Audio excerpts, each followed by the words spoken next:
ગઈ તારીખ 25મી જાન્યુઆરીના રોજ થોરડા પોલીસ સ્ટેશનમાં એક ગુનો બનવા પામેલ, જેમાં ફરિયાદી પોતાની ભાભીને હોસ્પિટલમાં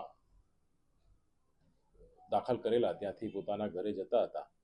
દરમિયાન તેમને ઓવરટેક કરીને પાછળથી આરોપીઓ આવેલા અને ફરિયાદી ખોટી જગ્યાએ ઊભા રહ્યા છે તેવી ધમકી આપીને પોલીસ કેસ કરવાનું એમને જણાવેલું અને પોલીસ કેસ ના કરવો હોય તો અમને ગૂગલ પેથી પૈસા આપો, તમારી પાસેના પૈસા આપો એમ કરીને એની પાસેની એક્ટિવાની ડિક્કી ચેક કરતા એની ભાભીના સારવાર અર્થે એમની પાસે રાખેલા 25,000 રૂપિયાની ડિક્કીમાં હતા.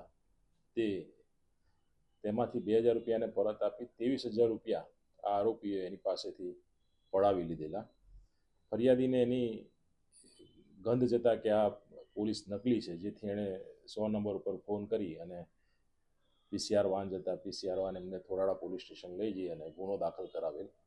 પોલીસને થોરાડા પોલીસ સ્ટેશનના PI in charge PI R Rane સાહેબને આની બાતમી મળતા આ કામના આરોપીને પકડી લાવી, જેમાં એક મેઇન આરોપી છે સલીમ, તેમજ એની સાથે બીજો એક કાયદામાં સંઘર્ષમાં આવેલો કિશોર, 2 જણાને પકડી પાડી અને એમની પાસેથી જે તેઓએ પડાવેલ 23,000 રૂપિયા તેમજ ગુનામાં જે એક્સેસ વપરાયેલું એ એક્સેસ નંબર પ્લેટ વગરનું એમની પાસેથી કબજે લેવામાં આવેલ છે.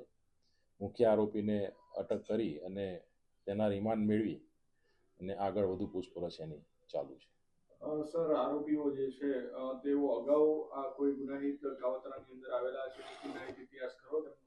આ બંને આરોપીઓનો ગુનાહિત ઇતિહાસ છે. એમાં જે મુખ્ય આરોપી છે એના વિરુદ્ધમાં 7 જેટલા ગુના આ રીતેના ટૂંકમાં પૈસા પડાવી લીધેલા તેમજ ચોરીના કરીને 7 ગુના નોંધાયેલા છે. જે કાયદાના સંઘર્ષમાં આવેલો કિશોર છે એના વિરુદ્ધમાં પણ 2 ગુના નોંધાયેલા છે. આ લોકોની એમો શું હતી? નકલી પોલીસ તરીકે કઈ રીતે આ લોકો ફરિયાદીને જેવી રીતે પોલીસ કેસ કરવાની ધમકી આપીને ફરિયાદી ડરી જાય તો એની પાસેથી આ રીતે પૈસા પડાવીને ગુનો કરતા હતા. સર, કઈ કઈ કલમ હેઠળ કાર્યવાહી કરવામાં? એમાં બીએનએસની કલમ 308(2), 115(2) અને 54 મુજબનો એમના વિરુદ્ધમાં ગુનો દાખલ